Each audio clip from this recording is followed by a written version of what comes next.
اعوذ باللہ من الشیطان الرجیم، بسم اللہ الرحمن الرحیم۔ تاریخ زبان و ادب کے مضمون میں ہم علی گڑھ تحریک کی ادبی اور لسانی خدمات کا جائزہ لے رہے ہیں، اور اس سلسلے میں ہم نے اس سے قبل کے لیکچر میں مولانا الطاف حسین حالی کی تنقیدی خدمات کا جائزہ لیا تھا، اور آج ہمارا موضوع مولانا شبلی نعمانی ہے کہ جو اس تحریک کے ایک اہم رکن کے طور پر اپنی خدمات انجام دیتے رہے ہیں۔ مولانا شبلی نعمانی کی جو ہمہ جہت شخصیت ہے، اس کے علمی اور ادبی کارنامے محض ایک دائرے میں محدود نہیں ہیں، بلکہ مختلف حوالوں سے وہ اپنی شہرت کو برقرار رکھے ہوئے ہیں اردو ادب کی تاریخ میں۔ ان کی شہرت کا ایک زاویہ ان کا محقق ہونا ہے، اور عربی کا ایک بلند پایہ ادیب اور عالم ہونا ہے۔ ہم دیکھتے ہیں کہ اردو میں ان کی ایک جو بہت اعلیٰ درجے کی تصنیف ہے، موضوع کے اعتبار سے، اسلوب کے اعتبار سے اور اپنے فنی لحاظ سے، وہ ان کی سیرت النبی ہے۔ سیرت النبی ایک ایسی ان کی کتاب ہے کہ جس کے بارے میں اردو کے تقریباً تمام ہی نقاد نے یہ رائے پیش کی ہے کہ یہ کتاب اپنی ظاہری بات ہے کہ موضوع حضور اکرم صلی اللہ علیہ وآلہ وسلم کی ذات اقدس ہے، لیکن جس خلوص کے ساتھ، جس عقیدت کے ساتھ اور جس محبت کے ساتھ انہوں نے اس تحقیق کو انجام دیا ہے، بحیثیت ایک محقق کے، بحیثیت ایک مورخ کے، اور ایک بلند پایہ ادیب اور انشا پرداز کے، وہ ایک کہہ لیجئے کہ بے مثال کارنامہ ہے۔ اور اردو زبان کی تاریخ میں اس کتاب کی اہمیت یہ ہے کہ جس انداز میں اس میں الفاظ استعمال کیے گئے ہیں، اور اردو زبان کو جو ایک وسعت اس کتاب کے نتیجے میں حاصل ہوئی ہے، جو الفاظ و محاورات، جو تشبیہ و استعارات مولانا نے اپنی نثر کے اندر اس موضوع کو بیان کرتے ہوئے اختیار کیے ہیں، وہ بے مثال ہیں۔ اور جیسا کہ ہم جانتے ہیں کہ وہ عربی کے بہت بڑے عالم تھے، اور فارسی کے بھی ایک کہہ لیجئے کہ زبان کے ماہر تھے، تو اس لیے ان دونوں حوالوں سے ان کی جو لسانی خصوصیات ہیں ان کے اسلوب میں،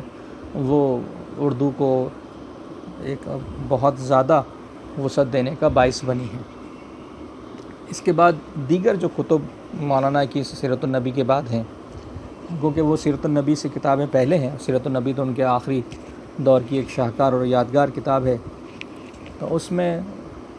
بالخصوص سیرت کے حوالے سے، یعنی کہ سوانح نگاری کے حوالے سے جو کتب ہیں، المامون، الغزالی، الفاروق، اور یہ دیگر اور بھی کتب جو ہم دیکھتے ہیں، ان سب کا جو ہمیں وجہ تصنیف کا معاملہ نظر آتا ہے، وہ ایک ان کی تاریخ کے موضوع سے دلچسپی ہے، دوسرے تحقیق سے ان کی غیر معمولی دلچسپی ہے، اور تیسری بڑی وجہ سر سید کی تحریک اور وہ جو ماحول ہے ہندوستان کا ان کے عہد کے اندر، جس میں انگریزوں کا تسلط اور مشنری اداروں کا جو ایک غیر محسوس طریقے سے حملہ ہے مسلمانوں کی تہذیب پر، مسلمانوں کی تاریخ پر، کہ وہ ہر زاویے سے اس کی کوشش کر رہے تھے اپنے تمام تر تجربے کی بنیاد پر کہ ہندوستان میں دھیرے دھیرے رفتہ رفتہ مسلمانوں کے حلقے میں ان کے ایمان کو متزلزل کرنے کے لیے ایسی کتب، ایسے رسالے اور ایسی تقاریر جگہ جگہ کی جائیں کہ جس سے مسلمانوں کو تہذیبی دائرے کے اندر، مسلمانوں کو تاریخ کے علم کے دائرے کے اندر شکست فاش دی جا سکے، اور بڑی پلاننگ کے ساتھ، بڑے مضبوط کہہ لیجیے نظام کے ساتھ انہوں نے اس میدان میں قدم رکھا تھا، اور ایسے کئی مناظرے ہوئے ہیں کہ جن میں صورتحال انتہائی نازک رہی ہے ان کے جوابات دینے میں، ان کے عقلی دلائل جو پیش کرتے تھے اس کا مقابلہ کرنے میں۔ تو ہمارے ہاں یہ جو علی گڑھ کی تحریک ہے، اور اس کے نتیجے میں جن لوگوں نے ہم نے اس سے پہلے بھی ذکر کیا تھا کہ سر سید احمد خان نے جو خطبات احمدیہ کے ذریعے سے جواب دیا ہے ولیم میور کی کتاب کا، لائف آف محمدن کا، جس میں اس نے اعتراضات کیے تھے، تو یہ وہی ایک تسلسل جاری ہے۔ اور اس کے بعد پھر مولانا الطاف حسین حالی نے بھی مختلف رسالے لکھ کر اپنی زندگی میں مختلف مراحل میں ایسے جو مناظرہ کرنے والے اور ایسے جو مشنری عیسائی مبلغین تھے، ان کی جانب سے جو اعتراضات کیے گئے، ان کا جوابات دینے کا سلسلہ جاری رکھا۔ اور یہی ہمیں علامہ شبلی نعمانی کی صورت میں نظر آتا ہے کہ انہوں نے بھی ایسی کتابیں بالخصوص تصنیف کی ہیں اردو زبان میں کہ جن کے ذریعے سے اس وقت کے لوگوں کا جو ایمان ہے اس کو مضبوط کیا جائے، ان کو اپنی تاریخ سے آگاہ کیا جائے، اور اس کے لیے جو میڈیم انہوں نے اختیار کیا ہے وہ اردو زبان کا ہے، اردو ادب کا ہے۔ تو اردو ادب کے دائرے میں یہ جو خدمات ہیں ان کی، علامہ شبلی نعمانی کی،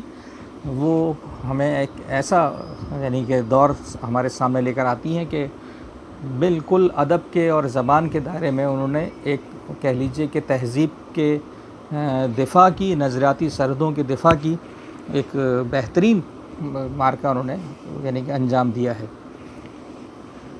دوسری جانب ہم دیکھتے ہیں کہ ان کی سیرت اور تاریخ کی جو کتب ہیں ان کے علاوہ دیگر کتب میں ایک بڑا جو کارنامہ ہے علامہ شبلی نعمانی کا، وہ تنقید کا دائرہ کار ہے، اور تنقید میں ان کی ایک مارکۃ الآراء جو کتاب ہے وہ موازنہ انیس و دبیر کی صورت میں ہمارے سامنے موجود ہے۔ موازنہ انیس و دبیر ایک ایسی کتاب ہے اردو تنقید کی تاریخ میں کہ جو اپنی اہمیت اور افادیت کے لحاظ سے اولین کتابوں میں شمار کی جاتی ہے، اور اس میں اردو مرثیہ نگاری کی تاریخ پر ایک نظر بھی ڈالی گئی ہے، اس کا بھی ایک اجمالی جائزہ پیش کیا گیا ہے، اور ساتھ ساتھ دو بڑے عظیم شعراء جو فن مرثیہ نگاری کے کہہ لیجیے کہ امام تھے، ان دونوں کی جو فنی محاسن ہیں ان کا ایک موازنہ اس کتاب میں علامہ شبلی نعمانی نے پیش کیا ہے، اور بڑی خوبصورتی کے ساتھ انہوں نے جن فنی محاسن کو سامنے رکھ کر دونوں شاعروں کا موازنہ کیا ہے، وہ پڑھنے والوں کو اردو شعری روایت سے اس انداز میں متعارف کرتا ہے کہ اردو شعری روایت کے دامن میں محض وہ شاعری موجود نہیں ہے جس پر ایک حلقہ اور ایک طبقہ جو ہے وہ یہ اعتراض کرتا نظر آتا تھا کہ اردو کے دامن میں، اردو شعری روایت کے دامن میں، اور یہ جھوٹی مبالغہ آمیز تعریفوں کے، بادشاہوں کی اور ان کے قصیدوں کے، اور ایک فرضی محبوب کے عارضی اور ظاہری حسن کی تعریف کے علاوہ اور کوئی زیادہ وسیع مضامین انسان اور کائنات سے متعلق اور زندگی کے حقائق سے متعلق چیزیں جو ہیں وہ نظر نہیں آتی کہ جن کو دنیا کے کسی دوسرے ادب کے مقابلے پہ رکھا جا سکے۔ تو ان اعتراضات کو پیش نظر رکھتے ہوئے علامہ شبلی نعمانی نے جو ہے یہ جس پہلو سے ہم اس وقت گفتگو کر رہے ہیں، یہ خود انہوں نے اس کتاب کے آغاز میں صفحہ 19 پر اس کا اظہار کیا ہے، موازنہ انیس و دبیر کے، کہ میں نے اس کتاب کو جو ہے وہ اسی لیے سوچ رہا تھا کہ کیسی کتاب لکھوں اور اس کو منظر عام پر لے کر آؤں، ایسی تحقیق اور تنقید کا کتاب ترتیب دی جائے جس سے اس اعتراض کا ایک بھرپور جواب دیا جائے کہ اردو شعری روایت میں، کلاسیکل روایت میں محض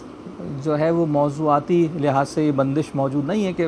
بادشاہوں کے قصیدے ہوں اور ایک فرضی محبوب کی تعریف ہو، بلکہ اس کے علاوہ ایک اعلیٰ درجے کی شاعری موجود ہے جس میں حسن کا امتزاج بھی ہے اور جس میں حق اور صداقت کی بازگشت بھی سنائی دیتی ہے، جو انسانیت کی کہہ لیجیے کہ فلاح کے لیے اور اس کے لیے ایک لاہ عمل حقیقت کے حوالے سے بھی رکھتی ہے، یعنی شہداء کربلا کے حوالے سے جو حق اور سچ کی جو ایک عظیم مثال ہے ان کا تذکرہ اور اس عظیم شہادتوں کا تذکرہ ایک خوبصورت انداز میں اردو شعری روایت کے اندر موجود ہے۔ سو اس موازنے کے ذریعے سے وہ اس پہلو پر روشنی ڈالنا چاہتے تھے۔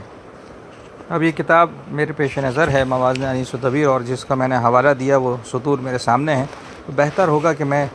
ان کو پڑھ لوں اور آپ کے علم میں بھی یاد تازہ ہو جائے ان کی، اور ان کی مدد سے مولانا شبلی نعمانی کے جو یہ تحریر ہے اس کی مدد سے ہمیں اس کتاب کو سمجھنے کا موقع مل سکے۔ وہ لکھتے ہیں کہ مدت سے میرا ارادہ تھا کہ کسی ممتاز شاعر کے کلام پر تقریض و تنقید لکھی جائے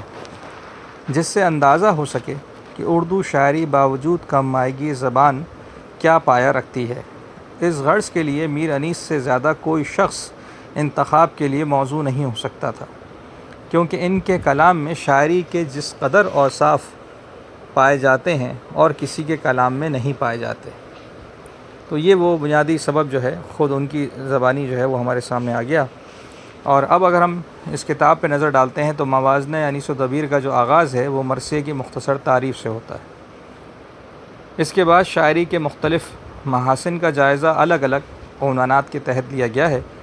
میر انیس کی شاعرانہ خصوصیات کے ضمن میں فصاحت و بلاغت کی تعریف، روزمرہ محاورہ بحروں کا انتخاب، لفظوں کا برمحل استعمال، بندش کی چستی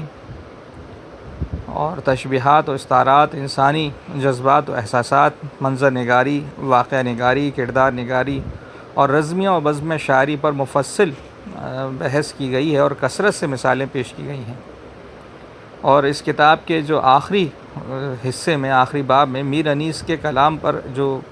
ان کی تنقیدی آراء ہیں مولانا شبلی نعمانی کی، وہ انہوں نے یہاں پر پیش کی ہیں، اور ایسے اشعار پیش کرتے ہوئے انہوں نے فنی محاسن کا جائزہ لیا ہے انیس اور دبیر کے، جو معنوی اعتبار سے ایک دوسرے کے قریب تھے۔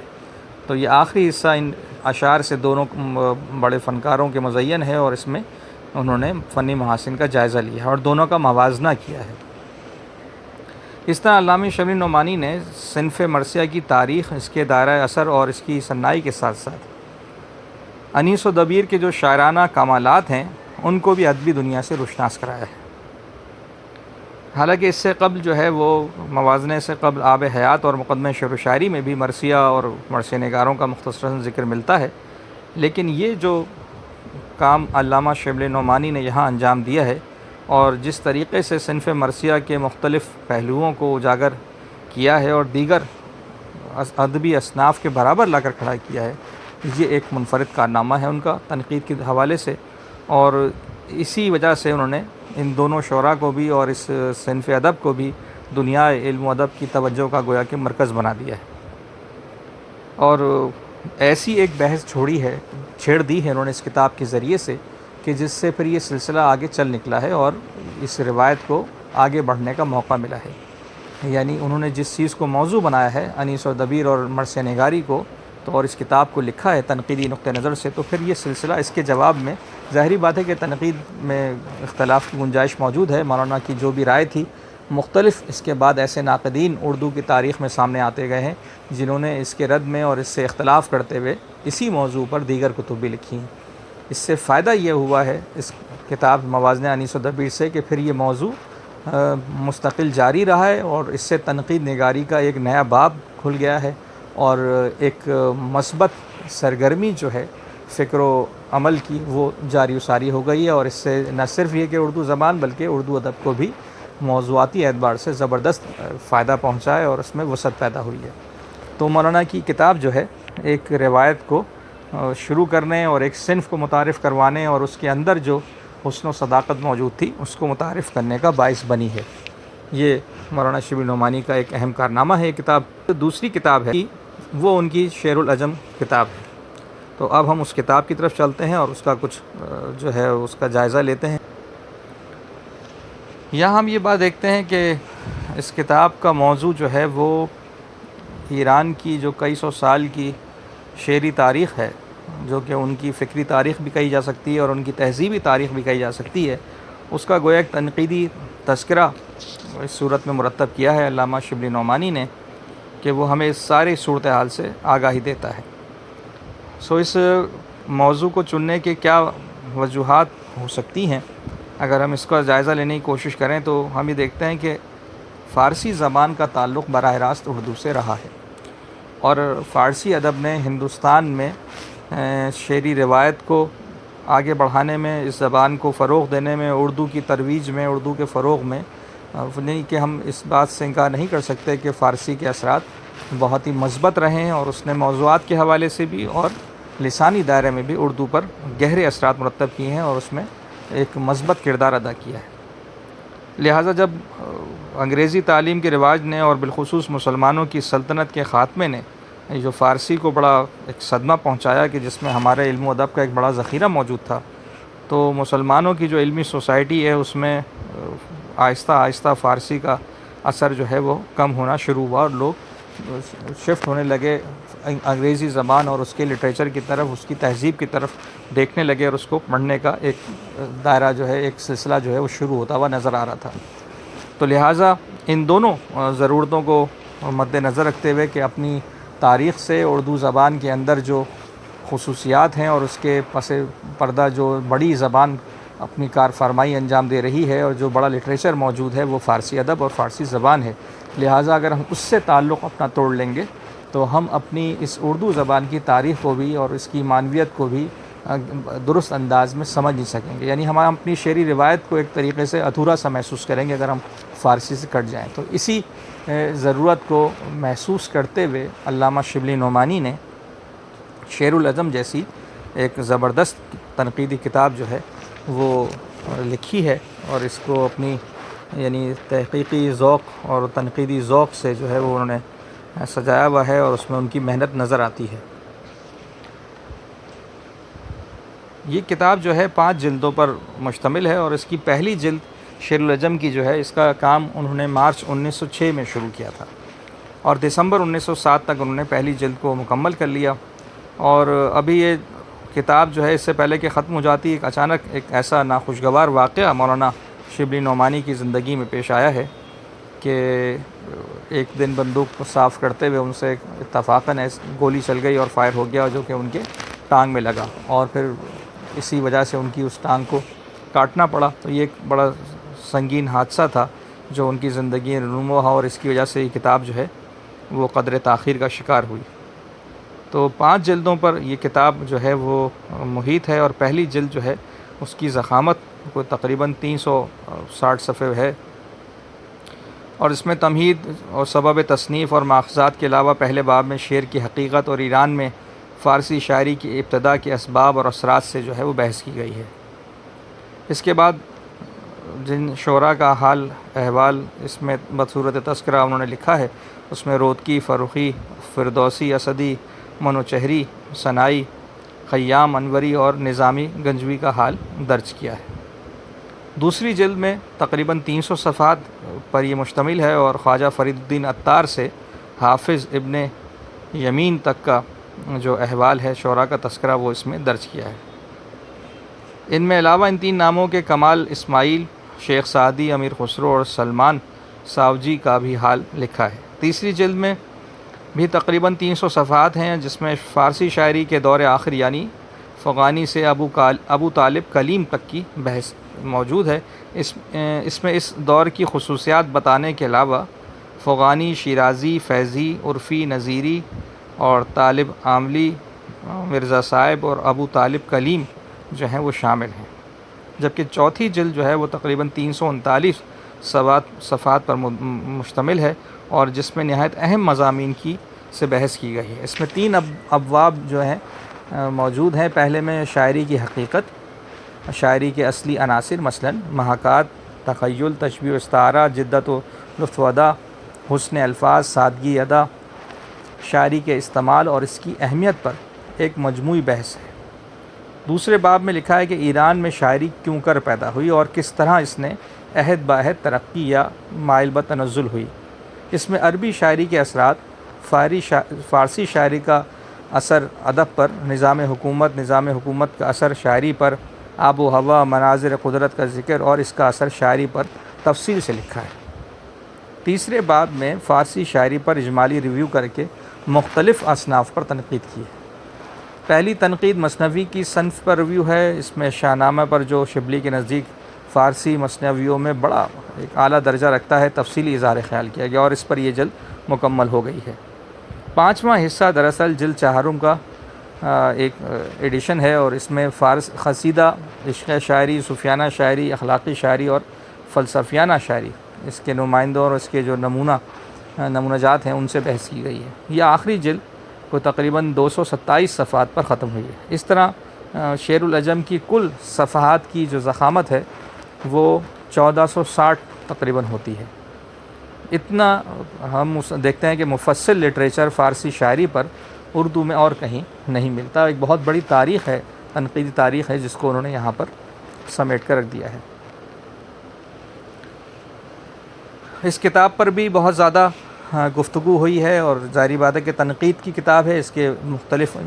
اجزاء سے ہمارے ناقدین نے یہ بحث چھیڑی ہے اور اس سے اختلاف کرتے ہوئے مزید آگے لکھا ہے اور اس پر اعتراضات بھی کیے ہیں۔ یہ ایک مثبت اور سرگرمی ہے جو تنقید کے دائرے میں جاری رہتی ہے۔ ہم دیکھتے ہیں کہ یہ سلسلہ بھی آگے چلا ہے۔ شاعری پر تعریف اور شاعری کے جو مباحث ہیں ان کا ایک شاندار تنقیدی جائزہ جو ہے مولانا شبلی نعمانی نے وہ اپنی ان کتابوں کے اندر پیش کر دیا ہے، اور دیگر کتب کے نسبت ہم دیکھتے ہیں کہ مولانا شبلی نعمانی کی جو یہ تنقیدی کتب ہیں ان کے اندر تحقیقی انداز جو ہے وہ موجود ہے، یعنی جو کچھ بھی انہوں نے اس کے اندر تذکرے کے اندر پیش کیا ہے اور جن شعراء کا کلام انہوں نے حاصل کیا ہے، جن شعراء کی تاریخ وہ انہوں نے اپنے تحقیقی جو اصول ہیں اس کے مطابق کوشش کی ہے کہ اس کو چھان پٹک کر اس کتاب میں پیش کیا جائے. لیکن اس کے باوجود ہم دیکھتے ہیں کہ بعد میں آنے والوں نے مختلف زاویوں سے اس پہ اعتراضات کیے ہیں, اور یہ ایک ایسا سلسلہ ہے کہ جو علمی دنیا میں احترام کے ساتھ جاری رہنا چاہیے, اور اس سے نئے مباحث کھلتے ہیں اور علم کے نئے در کھلتے ہیں, اور آنے والے دور میں اس پر مزید تحقیق کے دروازے کھلتے ہیں. تو یہ ایک مثبت سرگرمی ہے, علمی سرگرمی ہے, تو جاری رہا کرتی ہے. ہم یہ بات کر رہے تھے کہ علامہ شبلی نعمانی نے اپنے علم و ادب کے دائرے میں رہتے ہوئے جس قدر خوبصورت طریقے سے سوانح تحقیق اور تنقید کے مضامین میں اور شعبوں میں کام کیا ہے, اس سے نہ صرف یہ کہ اردو ادب کو بلکہ اردو زبان کو بھی بے حد فائدہ پہنچا ہے. یعنی اردو میں سیرت کی اعلیٰ درجے کی تصنیف یہ ابتدا اسی کتاب سے ہوتی ہے, جو کہ تحقیق کا بھی ایک اعلیٰ نمونہ ہے. پھر اس کے علاوہ جو سوانح نگاریاں ہیں ان کا بھی یہی معاملہ ہے, اور پھر یہ تنقیدی کتب بھی. تو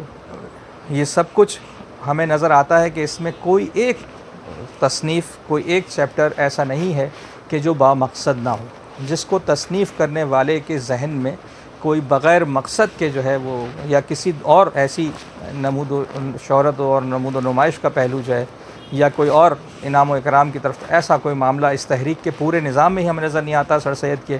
اور بالخصوص علامہ شبلی نعمانی کی جتنی تحریریں ہیں اس کے پیچھے وہ جو قوم کا تصور ہے اور ان کی اصلاح کا جو تصور ہے, اور اس کو جو اس کے احیاء کا جو تصور ہے, وہ واضح طور پر نظر آتا ہے کہ ان کی ہر تحریر سے ایک قوت اس وقت کے افراد کو, اس وقت کے جو ظلم و ستم کا شکار جو معاشرہ تھا اس کے فرد کو ملتی ہے, کہ جس زاویے سے بھی ان کا مطالعہ کرے گا اس کو ایک جلا ملے گی اس کے جذبوں کو, اور زندگی کے مشکلات کے سفر میں آگے بڑھنے کا اس کو ایک حوصلہ ملے گا. اور یہی وہ مقصدیت ہے جو سر سید کی اس تحریک کا موٹو تھی, اور یعنی کہہ لیجیے کہ مرکزی محور تھا. تو خود سر سید کی تحریروں میں بھی, اس کے بعد ہم نے الطاف حسین حالی کو ذکر کیا, تو الطاف حسین حالی کے بھی ہر زاویے سے, کہ ان کی تنقید ہو, وہ ان کی نثر ہو, وہ ان کی شاعری ہو, وہ ان کی نظم ہو, ہر چیز کے اندر جو چیز اولین درجے پر فائز ہے وہ مقصدیت کا پہلو ہے. تو یہاں علامہ شبلی نعمانی کے حوالے سے بھی یہ بات بلا جھجک کہی جا سکتی ہے کہ ان کے قلم سے وجود میں آنے والی ہر تصنیف اسی اولین مقصدیت کا پرچار کرتی ہوئی, اور اس میں جو ہے وہ اس کی گرفت نظر آتی ہے, اور ایک کامیاب مصنف, محقق اور مورخ اور نقاد کے طور پر انہیں ہمارے سامنے پیش کرتی ہے. یہ ساری کتب اردو کے ادب کے تاریخ میں بے انتہا مقبول بھی رہی ہیں, ان پر لکھا جاتا رہا ہے, ان کو پڑھا جاتا رہا ہے, اور آئندہ بھی پڑھا جاتا رہے گا. لہٰذا ہمارا یہ ٹاپک آج کا یہاں پر مکمل ہوتا ہے. اس حوالے سے جو بھی آپ کے سوالات ہوں وہ آپ کر سکتے ہیں, اور مطالعے کو اس کے حوالے سے جاری رکھیے تاکہ یہ موضوع آپ کو بہتر انداز میں سمجھ آ سکے. آئندہ لیکچر میں ایک نئے موضوع کے ساتھ اس سلسلے کو ہم آگے بڑھاتے ہوئے دوبارہ سے ملیں گے. یہاں پر اختتام کرتے ہیں. وآخر دعوانا الحمدللہ رب العالمین.